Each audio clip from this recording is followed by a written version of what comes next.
ओम नमो नारायणाय। हम मार्गशीर्ष का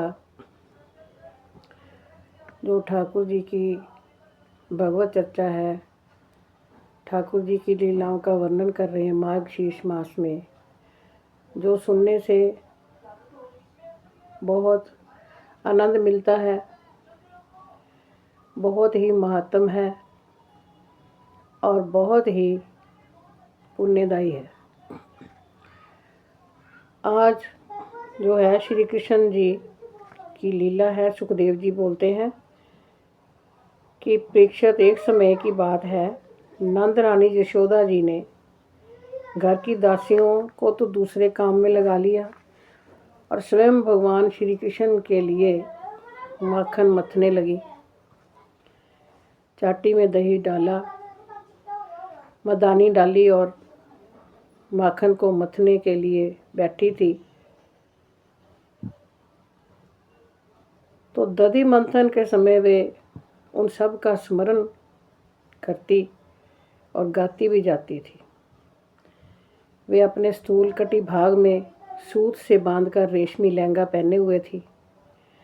एकदम ममतामयी भाव से नेति को खींचते खींचते उनकी बाहें भी थक गई थी। हाथों के कंगन और कानों के कर्णफूल ऐसे हिल रहे थे, उनके मुंह पर पसीने की बूंदों के साथ टकरा टकरा कर, झूल झूल कर उनके जो चोटी में गुथे हुए मालती के सुंदर फूल थे वो गिरते जा रहे थे। सुंदर बाहों वाली यशोदा मैया दही मथ रही थी। उसी समय भगवान श्री कृष्ण दही मथती हुई अपनी माता के पास आए। उन्होंने अपनी माता के हृदय में प्रेम और आनंद को और भी बढ़ाते हुए उनकी मथानी जो पकड़ ली और उनको रोक दिया। माता की यशोदा माता की गोद में जाकर बैठ गए और स्तनपान करने लगे।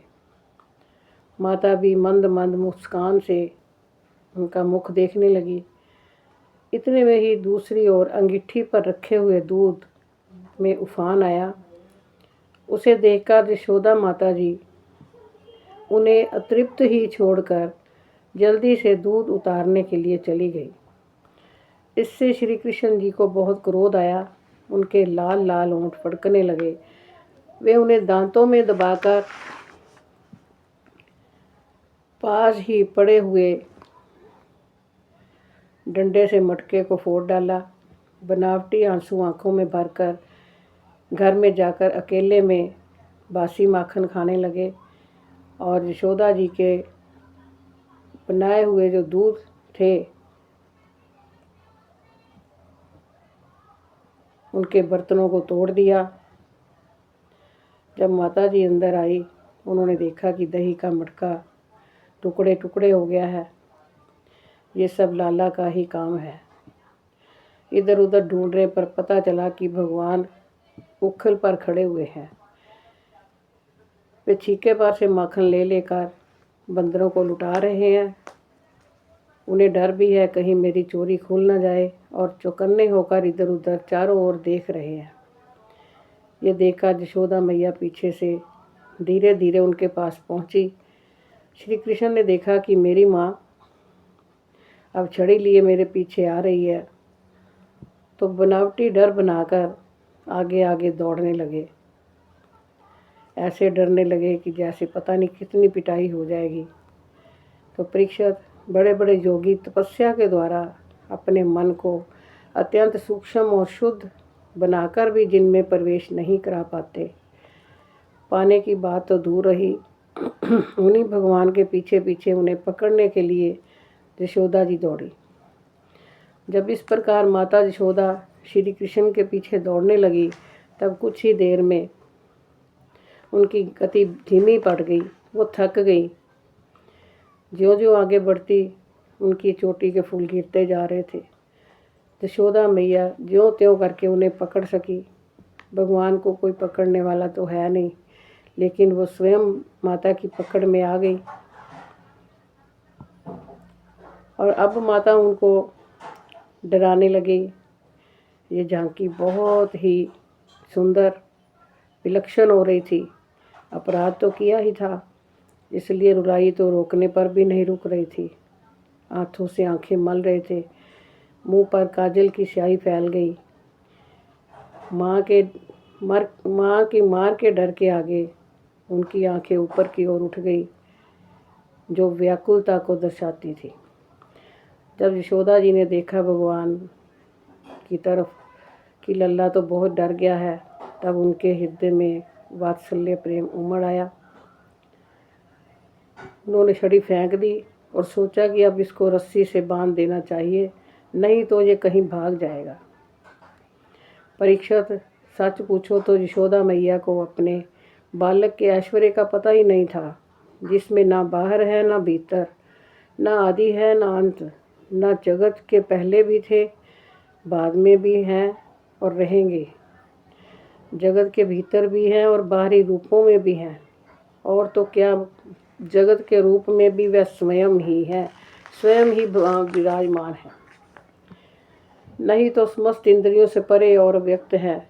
उन्हीं भगवान को मनुष्य का रूप धारण करने के कारण पुत्र समझकर यशोदा रानी रस्सी से उखल में ठीक वैसे ही बांध देती है जैसे कोई साधारण सा बालक हो। जब माता यशोदा अपने उद्यमी और नटखट लड़के को रस्सी से बांधने लगी, तब वह 2 उंगल छोटी पड़ गई। तब उन्होंने दूसरी रस्सी लाकर उसमें जोड़ी। जब वह भी छोटी हो गई, तब उसके साथ और जोड़ी। इस प्रकार ज्यों-ज्यों रस्सी लाती जोड़ती गई, त्यों-त्यों जुड़ने पर भी वे 2-2 उंगल छोटी पड़ती गई। यशोदा रानी जी ने घर की सारी रस्सियां जोड़ डाली, फिर भी वे भगवान श्री कृष्ण को ना बांध सकी। उनकी असफलता पर देखने वाली गोपियां मुस्कुराने लगी और स्वयं भी मुस्कुराती हुई आश्चर्यचकित हो गई। भगवान श्री कृष्ण ने देखा, मेरी माँ का शरीर पसीने से लथपथ हो गया है, चोटी में गुथी हुई मालाएं गिर गई हैं और वे बहुत थक गई है। तब कृपा करके वे स्वयं ही अपनी माँ के बंधन में बंध गए। परीक्षित, भगवान श्री कृष्ण परम स्वतंत्र हैं। ब्रह्मा इंद्र आदि के साथ वह संपूर्ण जगत उनके वश में है, फिर भी वह इस प्रकार बंद कर उन्होंने संसार को ये बात दिखला दी कि मैं अपने प्रेमी भक्तों के वश में हूँ। ग्वालिनी यशोदा ने मुक्तिदाता मुकुंद से जो अनिर्वचनीय कृपा प्रसाद प्राप्त किया, वह प्रसाद ब्रह्मा पुत्र होने पर भी, शंकर आत्मा होने पर भी और वक्षस्थल पर विराजमान लक्ष्मी अर्धांगिनी होने पर भी ना पा सके। ये गोपिका नंदन भगवान अनन्य प्रेमी भक्तों के लिए जितने सुलभ हैं उतने ही दुर्लभ भी हैं। ओम शांति शांति शांति ही ओम।